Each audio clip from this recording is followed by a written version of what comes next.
Please open it. I can't breathe, she begged. But when the lonely rancher lifted the sack, he froze. Wyoming, late 1870s. Dusk bled across the wide, wind-racked plains like bruised gold turning to ash. The sky hung low with heavy clouds, and the wind howled across the dry earth like a wild animal chasing ghosts. On the edge of that vast emptiness stood a lone ranch house, weathered and silent, its wooden bones groaning in the cold. Wyatt Reed pulled his coat tighter as he stepped into the wind. Dust curled around his boots, and his wide-brimmed hat flapped with each gust. He had meant to stay indoors. The fire was warm, and his joints ached more each year, but one of the horses had kicked at the stall again. He could not risk a broken board or a spooked mare. He walked toward the barn with the slow, steady gait of a man used to solitude. The leather of his gloves creaked as he adjusted his grip on the lantern. The flame inside it flickered, casting thin shadows across the path. Wyatt had lived on this land since boyhood. Built the barn with his father, buried his wife here when the pox took her, buried his daughter 2 weeks later. Since then, it was just him, the wind, and the dust. He checked the stall, nothing broken. He turned to go back, but then froze. There, beneath the scream of the wind, something else. A voice. Barely a whisper. Please, open it, I cannot breathe. He turned sharply. The sound came from the old storage shed, a place he hadn't opened in months. The doors were warped and half-rotted. It leaned like it might collapse any day. He raised the lantern and stepped closer. Please, someone, I cannot. The voice was muffled, strained. The wind tried to swallow it again, but he had heard enough. Wyatt dropped his hand to the revolver at his hip, then pushed open the crooked shed door. The smell hit him first, dust, sweat, something sharp and metallic, the kind of smell you remember from blood and fear. He raised the lantern. Light spilled across cracked shelves, rusted tools, coils of rope, and then a shape. Near a pile of grain sacks, one of them moved. It jerked, then again. Wyatt stepped forward cautiously, boots silent on the dirt floor. It was not just a sack. It was a person. A burlap sack, tied with rope, squirming ever so slightly. The voice came again, hoarse, desperate. Please, I cannot breathe. He set the lantern down and dropped to one knee. His fingers worked to untie the knots. Whoever had done this meant to keep her hidden. The sack peeled open, the smell growing stronger. A face. A woman's. Young, barely 20 maybe, her skin mottled with bruises, lips cracked. A filthy cloth tied over her mouth, her head still covered. Wyatt hesitated. Was this a trap? Had someone planted her to lure him out? His fingers hovered above the sack. She trembled, gasping through the gag, body thin and battered. Slowly, Wyatt reached out and pulled the cloth from her mouth. She coughed hard, air scraping her throat like sandpaper. Her eyes fluttered open, wide, frightened, impossibly blue. They locked on his. Please, she rasped, do not let them take me again. Wyatt's chest tightened. He gently pulled the sack from her head. Blonde hair matted with sweat and blood clung to her cheeks. Rope burns marked her wrists. Scratches lined her arms. She blinked against the light. I am not here to hurt you, he said quietly. She winced, trying to sit up. No sudden moves, he added. You are safe now. You are at a ranch. My ranch. Her breath came fast and shallow. Tears spilled down her cheeks. They left me here to die. Wyatt took off his coat and wrapped it around her shoulders. I do not know who did this to you, he murmured, but I sure as hell will find out. As he lifted her into his arms, she let out a soft, pained cry but did not resist. Her fingers clutched his shirt, as if it was the only thing anchoring her to the world. Wyatt looked once more into the darkness, then kicked the door shut behind them. The wind screamed. But inside the ranch house, something had changed. It was no longer just him, the wind, and the dust. Wyatt laid her gently on the cot near the fireplace, careful not to jar her injuries. The cabin smelled of pine smoke and old leather, warm and worn. He moved quickly, clean cloth, basin of water, what little whiskey remained. Lydia shivered, curled in on herself, eyes wide but unfocused. Dirt streaked her cheeks, her wrists raw, lips cracked. "You need to stay awake," he said softly. "At least until I stop the bleeding." She blinked, barely nodding. He cleaned her wounds with quiet precision. The whiskey made her gasp, but she didn't pull away, just clenched her teeth and endured. Wyatt worked in silence. His hands moved on instinct, hands that had buried too many, saved too few. When he finished, he pulled an old quilt from the cedar chest and laid it over her. Then he went to the stove, filled a kettle. Minutes later, he returned with a warm cloth. He pressed it gently to her face. She flinched. He pulled back. "You're safe here, understand?" Her eyes flicked up to his, then away. "My name is Wyatt Reed. This is my land. No one will touch you under this roof." She whispered something, barely a breath. "What was that? Lydia? Sawyer?" He nodded. "All right, Miss Sawyer. Try not to move." She exhaled shakily. "I was with a wagon train. Oregon." Wyatt offered her a tin cup of water. She drank, hands trembling. "They came at night," she said. "3 men, maybe 4. Masks. Took me while the others slept." He leaned closer. "They said they'd sell me. Fort Rock. A saloon there buys girls. Said I'd fetch good money, 'cause I was still clean." Her face crumpled. Shame, not tears. Wyatt stared into the fire, his jaw clenched. "We leave you here?" he asked. "They got spooked," she murmured. "Thought someone was following. One hit me when I cried too loud. Next thing I knew, I was in that sack. Choking."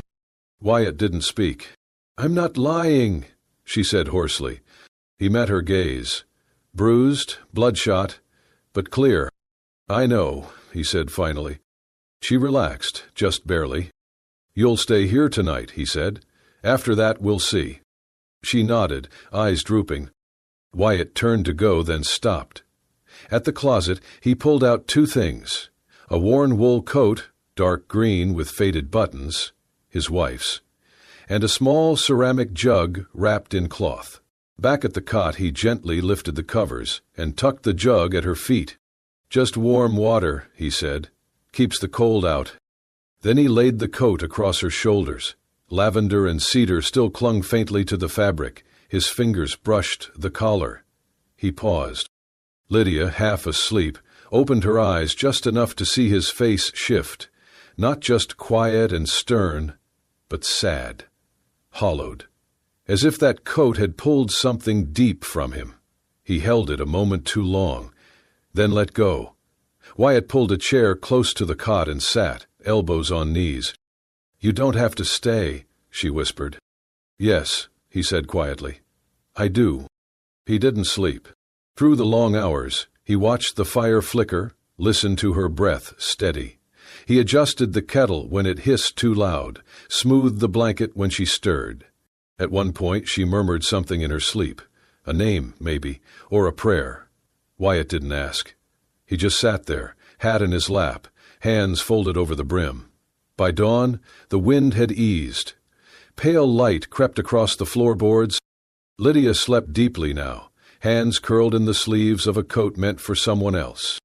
And Wyatt Reed, who had buried more than most men could bear, sat silent in that wooden chair, daring the past to try again. The morning sun broke over the Wyoming hills, casting a golden haze across the dry pasture. Wyatt Reed stood on the porch, coffee in hand, his eyes scanning the land. Everything looked the same at first, quiet, still, too still. Then he saw it. Fresh hoof prints. Deep ones. Not from his horses, these were too large, too recent. They led around the side of the barn, where the ground was churned with more than hooves. Boot prints, wide, heavy. He moved slowly, following them past the feed troughs. His breath caught as he rounded the edge of the paddock. There, in the dirt, lay a dead dog. A mangy stray that had been hanging around for weeks, sniffing after scraps. Its body was limp, twisted, a clean bullet hole between the eyes. Wyatt knelt beside it, jaw tightening. Whoever had come through last night didn't just pass through. They sent a message. He stood, eyes narrowing, followed the tracks around the property line. Near the cottonwood trees, something caught his eye. On the trunk of the largest tree, burned black into the bark, was a crude symbol, a letter. Wyatt's blood ran cold. He'd seen that symbol before, years back, on bounty posters and whispers in town. It marked the Redmouth Riders, a gang known for trafficking women across the territories. Ruthless, organized, rarely caught. They'd branded what they wanted, they were claiming. Lydia Wyatt turned and walked fast, boots kicking up dust. Inside the cabin, Lydia sat on the cot, wrapped in the green coat. Her eyes were clearer this morning, though dark circles still marked her face. He entered without a word and grabbed a lantern. "Put your shoes on," he said. She blinked. "What?" "We don't have time." She obeyed, struggling to her feet. "What is it?" "They were here. Last night, around the barn, left me a message." Fear sparked in her eyes. "They know." He didn't answer, just handed her a shawl and motioned for her to follow.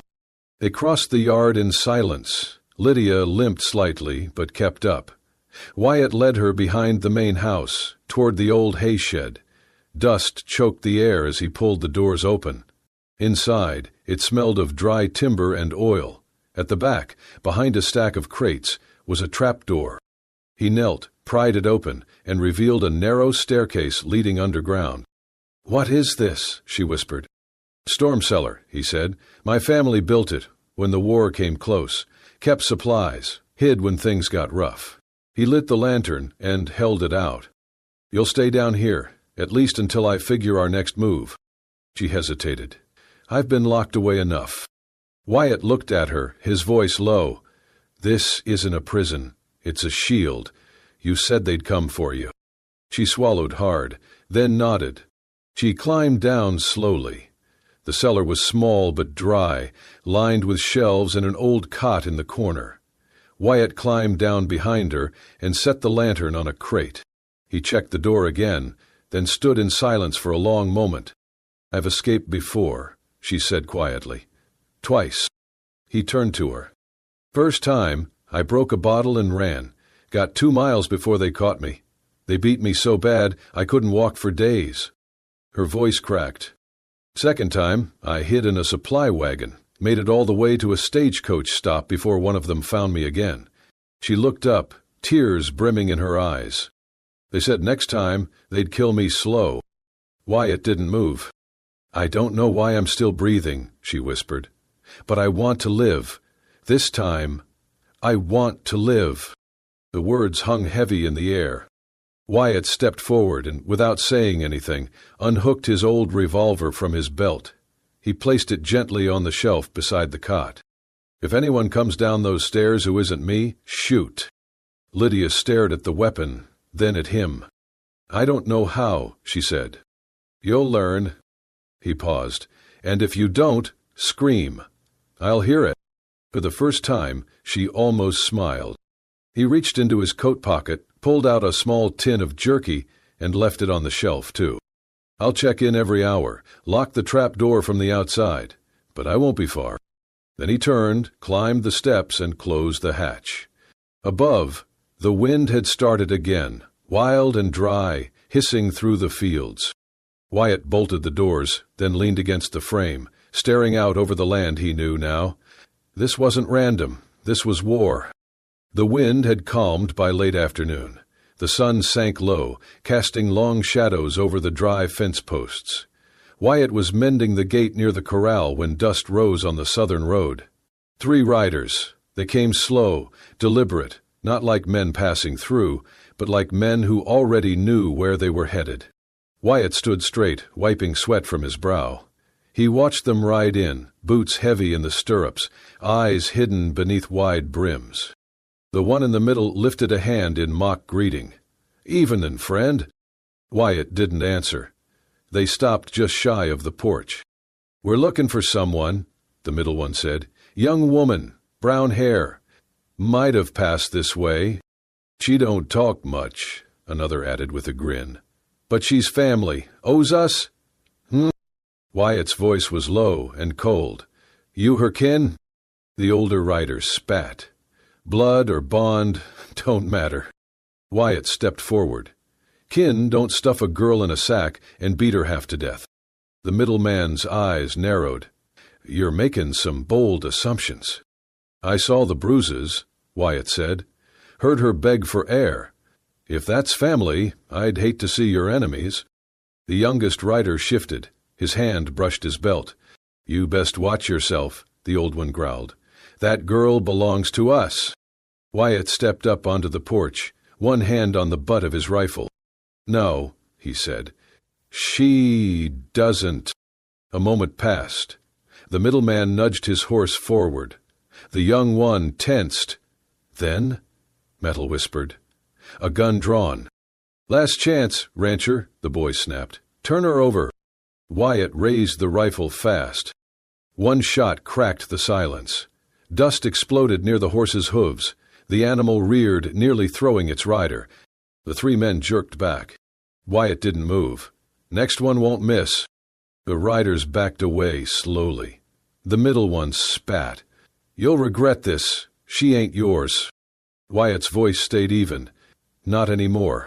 They wheeled around and rode off in a storm of dust. Wyatt stood still, watching the ridge until their shadows disappeared. Night came early. The wind stirred again. Inside, he gathered scrap metal, tools, screws. Then he headed for the shed. Lydia sat up as he opened the trap door. Her face was pale but alert. They came, didn't they? She asked. He nodded. 3 of them. Claimed to be kin. She gave a quiet, bitter laugh. They always do. I sent them away. They'll be back. I know. He set down a small lock and latch. This'll hold better than the bolt. She stared at it. You think they'd come at night? Wyatt didn't answer. Instead, he reached into his coat and pulled out a small blade. He set it beside her cot, then placed a folded note next to it. She frowned. What's that? If I don't come back, he said, take the knife, head northwest, 6 miles, old ranger station. No one uses it, but it's got a well, supplies. Lydia's hands trembled. Why are you doing this? You don't even know me. Wyatt held her gaze. I know you want to live. He stood, climbed out, and locked the hatch. Reinforced the shed door with iron and beams. Each creak of wind raised his pulse, but his hand stayed calm. Inside, Lydia opened the note, in Wyatt's rough script. You don't owe anyone your silence. Not anymore. She folded it gently, tucked it under her pillow. Then lay down, one hand resting on the knife, not out of fear but readiness. Above, the moon rose sharp and cold, and on the porch, Wyatt sat with his rifle across his knees, eyes fixed on the dark. The storm came fast, without warning. By twilight, the sky over the plains turned a deep, furious black. Thunder cracked like gunfire across the hills. Wind howled and clawed at the ranch house, rattling every window and board. Wyatt was still outside, fixing loose planks on the northern fence line. He'd told Lydia to stay hidden, to bolt the trap door and not come out until he returned. But storms had a way of breaking plans. In the cellar, Lydia sat curled under a scratchy blanket, Wyatt's note clutched in one hand. Rain pounded the roof like 1,000 fists. The lantern beside her flickered with a dying flame. Her throat ached with thirst. She hesitated, then made her way up the narrow stairs. The kitchen was dark, cold. Wind rushed down the chimney, shaking pots. She moved quickly to the counter, where Wyatt had left a jug and cup. She lifted the cup to her lips, then heard it crash glass, shatter. The window on the east wall burst in, sending shards across the floor. Lydia froze, the cup slipping from her hands. Then, footsteps. Inside the house, heavy, intentional, a shadow moved through the parlor. Lydia backed away, heart pounding. Don't scream, a voice hissed, or I'll break your teeth. She turned to run. The man lunged, grabbing a fistful of her hair. She hit the floor hard, gasping. Dazed, she looked up, grimy coat, scarred jaw, eyes like stone. "Boss says you're worth a lot," he spat, "but not if you fight." He raised a boot to strike her. Lydia roared, scrambling for the corner table. Her fingers found the knife Wyatt had given her. The man yanked her back, but she twisted, slashing wildly. Steel cut flesh. He screamed, stumbling.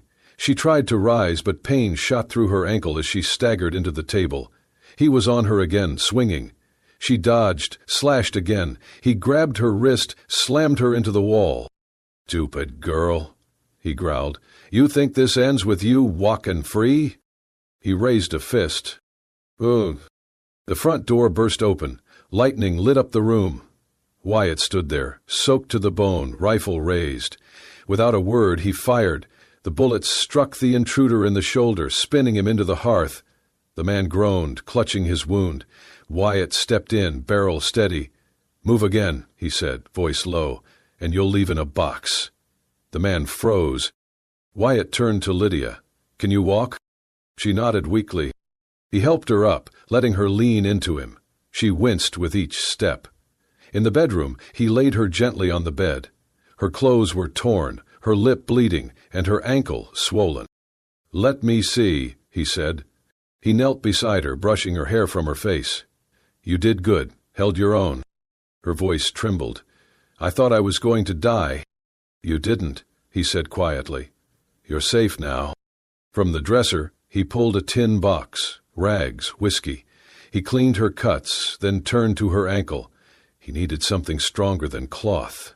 At the foot of the bed sat a cedar chest. Wyatt opened it slowly. Inside, yellowed clothes lay folded neatly. He pulled out a blue flannel shirt. Soft, familiar. He hesitated. Lydia noticed. "Yours?" He shook his head. "Clara's, my wife." He turned the cuff. Her name was stitched in delicate thread. She sewed her name into everything. Said I'd lose my head if it wasn't attached. He smiled faintly. Then, with care, he tore the sleeve and wrapped it around Lydia's ankle. Tight but gentle. She blinked fast, eyes wet. "Thank you," she whispered. Wyatt stood, looking out the rain-smeared window. "She was everything to me," he murmured. "But you matter too." Outside, the storm began to fade. Inside, something else took root. Not fear or pity, but something that could survive the storm. By the next morning, the wind had gone still. The rain had passed, leaving the Wyoming plains soaked and quiet. Fog clung to the low hills. The air smelled like pine, wet dirt, and a tension too heavy to ignore. They both knew it was time to go. Wyatt didn't say much. He moved through the barn with quiet efficiency, saddling the horses, packing jerky, hardtack, canteens. He folded a map of the surrounding land, tracing a route northwest with a calloused finger. Lydia stood near the door, watching. Her ankle was wrapped tight beneath Clara's old flannel. She still limped, but pain no longer shaped her face. Determination did. Wyatt fastened the saddle straps and looked up. "You'll ride the black mare," he said. "She's steady, doesn't spook easy." Lydia nodded slowly, then hesitated. "Why are you doing this?" she asked. Wyatt looked at her, eyes calm. "Because if I don't," he said simply, "no one will." Silence passed between them, but it was a silence of understanding, not doubt. They rode out at dawn. The road ahead was broken and rough, winding through dry creek beds and over jagged ridge lines. Lydia leaned low over the saddle, gripping tight. Wyatt led the way, his rifle strapped across his back, every sense on edge. By midday, the sun beat hard overhead. They passed no travelers. Only crows circled high above, gliding on the wind like omens. They stopped briefly in the shade of a sandstone bluff to rest the horses. Wyatt studied the map again, sweat streaking his temple. "If we can make it through Dry Gulch by nightfall," he muttered, "we'll be halfway to the forest trail." Lydia handed him water. "Is it safe?" He gave a wry smile. "Nowhere is." They rode on, but as they entered the mouth of the gulch, a narrow canyon carved deep into red stone, Wyatt slowed. Something felt wrong. The birds were gone. No wind, no rustle. Just silence. And then, gunfire. A crack like lightning. Wyatt cried out. Blood bloomed across his shoulder as he jerked backward, nearly falling from the saddle. His horse reared, screaming. "Wyatt!" Lydia screamed. 3 men emerged from the rocks, 2 on the ledge, rifles drawn, 1 blocking the path ahead. Their faces were cruelly familiar. The scarred man who'd attacked her in the house grinned. "Thought you could run, sweetheart." Lydia's pulse thundered. Wyatt slumped sideways, barely conscious. Without thinking, she grabbed his reins and kicked her horse hard. They bolted sideways, down a narrow cut in the gulch. Bullets flew past them. 1 ripped through Lydia's sleeve. She didn't flinch. Her only focus was getting Wyatt out. Behind them, shouting, hoofs pounding, she ducked beneath a fallen log, pulled Wyatt's horse with her. The narrow path twisted behind a wall of stone, out of sight. She dismounted. Wyatt groaned, collapsing into her arms. "Easy," she whispered, dragging him behind a boulder. His face was pale. Blood soaked his shirt. He pressed a cloth to the wound, hand trembling. "Stay with me." He blinked slowly. "You ride like hell."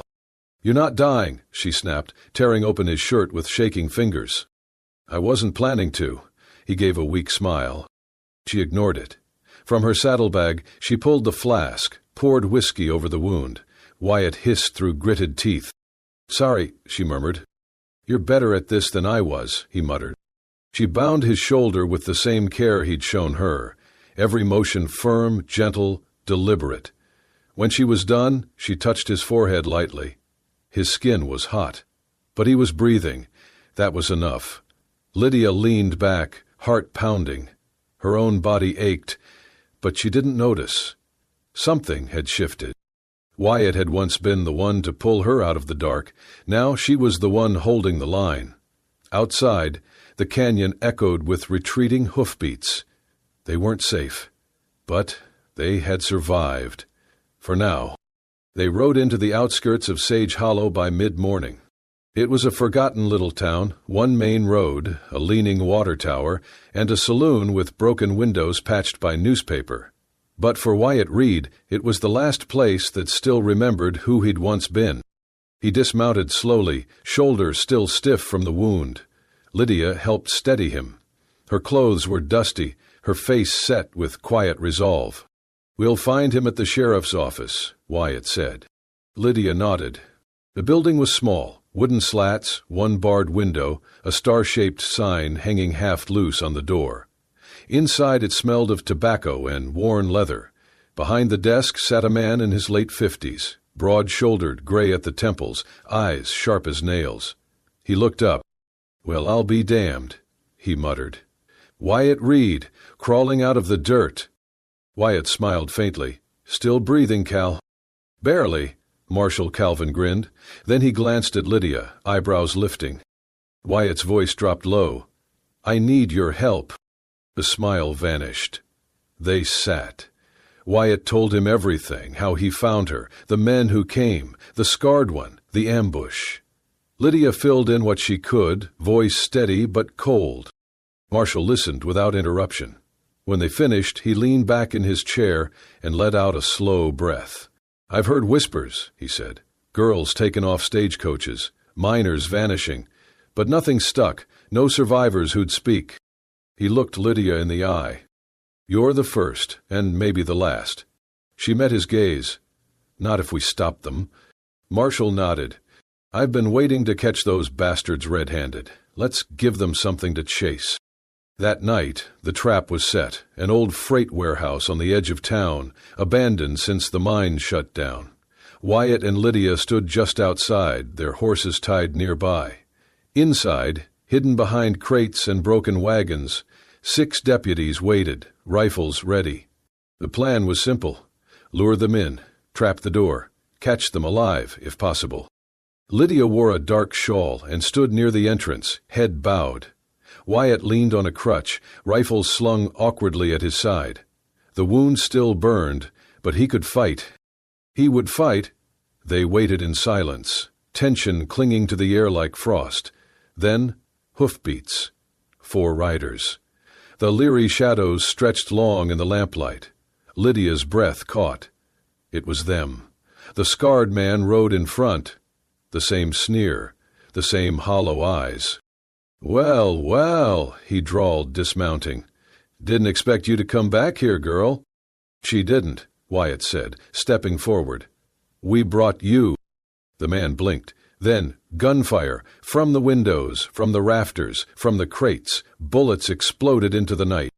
The gang scattered, firing back wildly. One deputy took a hit in the arm. Another returned fire, downing a man near the water barrels. The scarred man grabbed Lydia, pulling her close. "Thought you could run forever?" he hissed in her ear. She struggled, elbowed him hard, and ducked low. Wyatt didn't hesitate. He fired once. Clean, deliberate. The scarred man staggered back, clutching his side. Another man tried to flee through the loading door. Marshall tackled him head-on, fists flying. 2 riders escaped, galloping into the dark. But it didn't matter. The ring was broken. The fight was ending. The scarred man collapsed against the wall, blood pooling beneath him. Lydia approached slowly. He looked up, face pale, lips twisted. "You were the last one," he rasped. "The final piece, the last prize." His hand twitched toward his belt. Lydia stepped back. Marshall fired. The body fell still. Silence returned. Smoke drifted through the shattered windows. A lantern swung on its hook, creaking. Lydia stared down at the man who had haunted her dreams. She didn't feel triumph. She felt release. Wyatt limped to her side, gently placing a hand on her shoulder. "It's over," he said. She looked at him, eyes full of something new. Hope. Several weeks had passed. The courtroom in Fort Rock was small but packed. Dust motes danced in shafts of light, and the judge's gavel echoed like distant thunder. Lydia sat in the witness chair, back straight, hands clenched in her lap. Her voice trembled at first, but her eyes held firm. She told them everything. What had been done to her, the sack, the bruises, the escape. And when Wyatt Reed stood beside her and gave his own testimony, low, clear, and unwavering, the room fell silent. The indicate was exposed. Arrests followed across 3 counties. Their leader, the scarred man, would never speak again. Justice had been slow in coming, but it came. Afterward, the district marshal offered Wyatt a position again in the forest rangers. He declined. "I've had enough of chasing ghosts," he said. "It's time I went home." And this time, he wasn't going alone. Spring came late to Wyoming that year. The snow melted slow, but when the grass came, it came green and thick, soft under bare feet. Wyatt was on the porch, mending the old rocking chair. A tin of nails rested beside him, and he hummed low under his breath. The front door creaked. Lydia stepped out, barefoot, wearing the faded shirt he once used to bandage her shoulder. Now it had sunflowers stitched into the sleeves, bright, uneven, full of life. She held something in her hand, a folded piece of paper. Without a word, she placed it in his palm, a marriage certificate, already signed. Her voice was quiet, but steady. "We could start over," she said, "if you want." Wyatt didn't answer at first. He just looked at her. The way her hair caught the light, how the lines of fear had faded from her face. He set the hammer down and pulled her into his arms. No words, just the long, steady kind of embrace that says, "You're safe now. You're home." The wedding was simple, a few close friends, music from a fiddle someone dug out of a barn. Children threw wildflowers, old folks clapped along the beat. The wide sky above them turned golden, the hills glowing like painted silk. Lydia rode beside Wyatt on a bay mare, her dress light, her smile brighter than the morning sun. People called out blessings, but the only words that mattered were his. As the sun dipped low behind the ridge, Wyatt leaned in close and whispered, "That first night, when you called out from the sack, all I heard was fear." He brushed a lock of hair from her cheek. "But now I hear home." If your heart ached when she whispered, "We could start over," if your breath caught when he said, "Now I hear home," then go ahead and tap that hype button. Because sometimes the wildest parts of the West aren't the gunfights. They're the quiet moments when someone chooses to stay.